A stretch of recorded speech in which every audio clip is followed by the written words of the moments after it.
Hey, what's up y'all? Welcome back to the channel. My name is FinestXI, and in this video we're going to go over another money run. And this one, just like the last one I did on the Shoreline Town, I'm aiming to be foolproof. I want this to be as easy as possible. You're going to spend as little money as necessary, and the room for profit is basically endless. So it's going to be really low risk, high reward on Interchange, and hopefully should go pretty smoothly. Most of my runs ended up in success. Very few times did I actually die, and I definitely made a ton of profit. So let's get into it.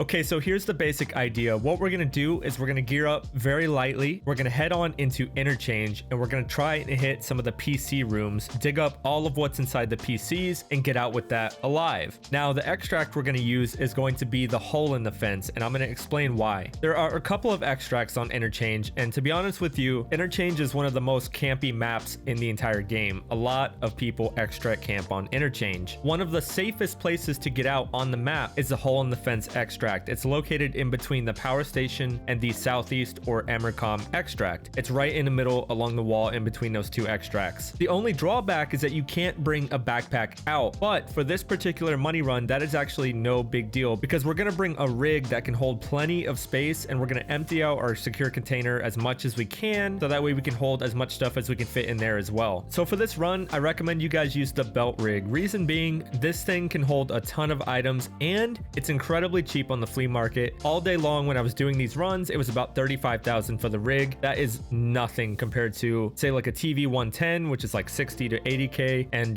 just other rigs of the same size are way more expensive, twice as expensive. I don't anticipate you having to fight anyone on this run. That's not how you make money. Ideally, will not have to fight anyone while doing this, but that's not always the case. It is Tarkov, so I do recommend bringing along some sort of weapon. All day long in my runs, I use the PM pistol. It's extremely cheap. I just brought one extra mag in. Again, the idea is to not fight anyone, but if you come across a scav that you have to kill, at least you have a small weapon. You can take that scav out and then trade it up for preferably a better weapon. So we have our belt rig and our means of self-defense. Like I said, make sure to empty out your gamma or alpha or whatever you have. Empty it out as much as possible so you can fit any extra loot inside of there. You don't need any keys for this run. I had mine on me, but it was only in case, you know, like power got turned on and I was close to the ultra med room. I figured why not just go hit that real quick, but all throughout my day of testing, I didn't actually use any of my keys. However, I do recommend bringing along a docks case, and the reason for this is because you can fit SSDs, which you get inside of computers, and flash drives, which you get, you know, on the front of the computer. You can fit SSDs and flash drives inside the docks case. So on one of these runs, I did find 3 SSDs hitting all the computers that I searched, was able to stuff those all in my docks case, and sold them after I got out for over 150k for all 3. So definitely worth it, definitely worth bringing the docks case if you have one. So that's the gear for the run. Like I said, this is preferably 40k or under. If you use the belt rig and the PM pistol and one extra mag, it was literally about 40k. If you want to spend a little more to get a better means of self-defense, be my guest. But just like in my last money run video, the idea here is to go in with low risk and high reward. So I did the math on this. You spend 40k on the entry fee to get into this raid with this gear that I'm wearing. On all of my raids, I made about 10 times that amount, so about 400k every time I got out. That means that as long as you survive 1 in every 10 runs, then these runs will be paid for by themselves. They're self-sustaining runs as long as you survive 1 out of every 10, and I can almost guarantee you that even if you're new, even if you think you're a bad player, your survival rate is better than 10%. And believe me when I say this, that's going to the extreme. I definitely don't expect you to die 9 out of 10 times doing this. In fact, I'll be surprised if you die more than 5 times doing this, but I don't want to get too specific in case somebody does actually die 10 times in a row. It is not my fault. I have made this guide as easy as I can. Guys, do me a huge favor. If y'all are enjoying this video, please don't forget to hit that like and subscribe button. It really does help out the channel, and I really do appreciate it. Also, remember, I stream on Twitch most days of the week at twitch.tv/FinestXI. Come hang out sometime. Anyway, so let's talk about the actual run. Our objective here is to get into Interchange and get to the PCs as fast as possible. valuable. Now, there are multiple PCs across Interchange and inside the mall. The two places that I kept consistently going back to were the little offices right outside of IDEA and the little offices right next to Ollie. I'm gonna mark them on the map and put it on the screen for you guys, and I'm gonna show you in these runs exactly the pathing that I took and the rooms that I'm talking about in case you're confused. But basically, all across the mall, there are a few rooms that house a bunch of PCs and bags and crates and everything like that. And like I said, your objective is basically to get to these rooms, loot them up, fill your rig, fill your gamma and your pockets, and then get out to that hole in the fence extract, which you'll see in this video I'm going to take many times over. Now, a couple of times throughout these runs, I did run into enemy players, but I did not engage them as much as I wanted to. I wanted to make sure that the testing I was doing for these runs was as accurate and applicable as possible. So every time that I saw or thought that I was getting close to enemies, I made sure to go the other way, and it ended up working out really well for me. Like I said, I made a ton of money doing these runs, and I only died I think 4 times total across the 10 that I did, and honestly like 2 of them were to a scab because I couldn't hit them with the pistol. So I imagine you guys will do much better than me.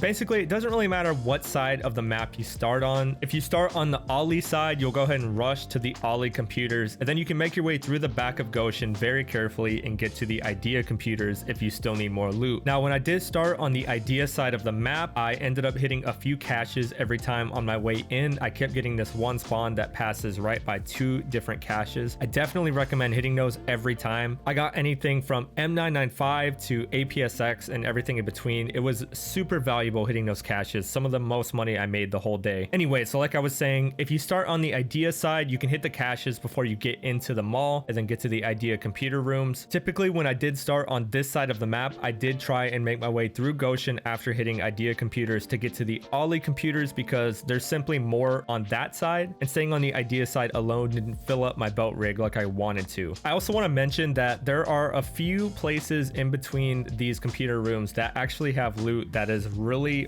worth your time. Like when you pass through Goshen, check all of the shelving. There's a few shelves that spawn weapon attachments, and there's plenty of shelves that spawn food. Food can actually be really valuable in Tarkov. I found a bag of croutons today that sold for like 30,000 rubles. So be on the lookout for things that you wouldn't think are valuable. They actually do end up being valuable. So yeah, whether you're starting IDEA side, Ollie side, you hit the computers, you hit the other computers across from where you started, and you end up with a full player of loot and you're ready to get out. So basically what you want to do is you want to make your way safely through Goshen or any pathing that gets you to the back of Goshen, because that's where the hole in the fence is. Again, it's between the power station and the Emercom Southeast extract. The actual wall that is between those 2 extracts, that is where you're going to find the hole in the fence. A lot of the times what I did was I dropped down the back of Goshen, went down the secret staircase, and then made my way out to the street to get out to the hole in the fence. Now, before we get out, I do want to mention one little spot I found that was really cool and helpful. As soon as you drop down the Goshen secret staircase here, there's a little tent on your right, and if you go inside that tent, there's a weapon spawn and I believe a crate. I found some really good stuff on that table and in that crate, so be sure to check that before you're leaving. Doing these runs, hitting the crates, I found meta stocks, I found great sights,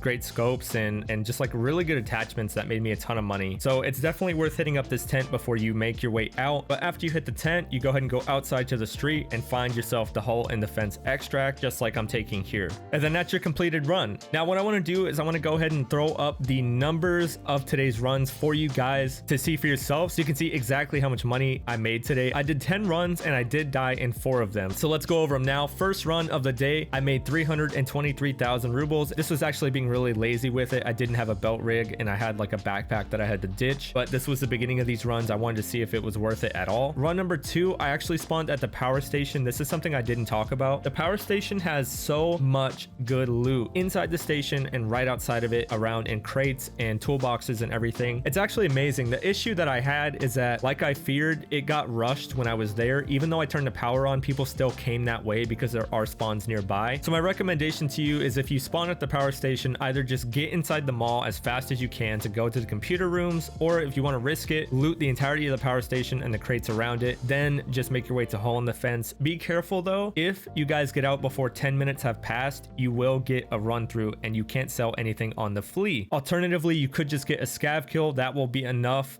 for you to make it out without a run through even before 10 minutes. But if you don't want to fight at all, you just need to make sure you've been in the raid for 10 minutes. At the time of this video, Interchange starts at 45 minutes. so you can leave after the 35-minute mark hits through the hole in the fence. You can leave without fighting anyone. Anyway, funny enough, like looting the stuff inside the power station, I found like a rare piece of loot and I put it right in my gamma, and so I actually died and I spent, you know, 44k on the gun and the belt rig, but I sold the piece of loot that I got out my gamma to therapists for 60k. So even though I died on that run, I actually still made money. Run number 3, I just straight up died before I could get to anything. Run number 4, I made 379,000 rubles once I got out. Run number 5, I made 1k. I like looted 1k rubles and then I guess I died. So correction, I think I actually died in half of these runs, but like I said, a few times were to scavs, so that is just my bad. I missed a bunch of shots. I don't want to talk about it. Anyway, run number 6, I made 370k, and then run number 7, I unfortunately died again. Run number 8, we had 382k. Run number 9, we had 558k. I found a lot of good loot, including some great ammo inside some of the caches I passed, and just really good attachments inside, as well as good PC parts too. And then run number 10, I actually died again, but I found myself a green gunpowder, put it in my gamma before I died, and if you didn't know, you can use that to make 762 BP, and the green gunpowder alone is worth about 75k on the fleet, so I just use that to make ammo. So again, on that run, even though I died, I had only spent about 40k going in, so getting a 75,000 ruble item coming out actually made me more money than I lost. So like I said, these are pretty foolproof runs. It's really hard to go negative and lose money when you're doing these. Again, the objective is to get in the mall, hit the PCs, hit the weapons crates around them, fill up your belt rig, your pockets, and your gamma, and just take the hole in the fence extract as soon as possible. If you guys are new players or veteran players looking to make money, I definitely recommend doing this. I had a good time. It's a lot of fun. Interchange is such a great map, and you never know what kind of loot you're going to come across, and it's just easy going and pretty straightforward to hit these PCs and then get out. But that's it, guys. I have nothing more to tell you about these Interchange PC money runs. I really do hope that this video helps you out and that y'all make a ton of money off of it. Please let me know in the comments below if it does help you out. I'd love to hear about it. Also, please hit that like and subscribe button. That definitely helps out the channel. And if you want more in-depth help or questions answered, come on over to twitch.tv/finestxi. I stream there all the time and I would love to meet you. As always, have a wonderful day and I will see you in the next one.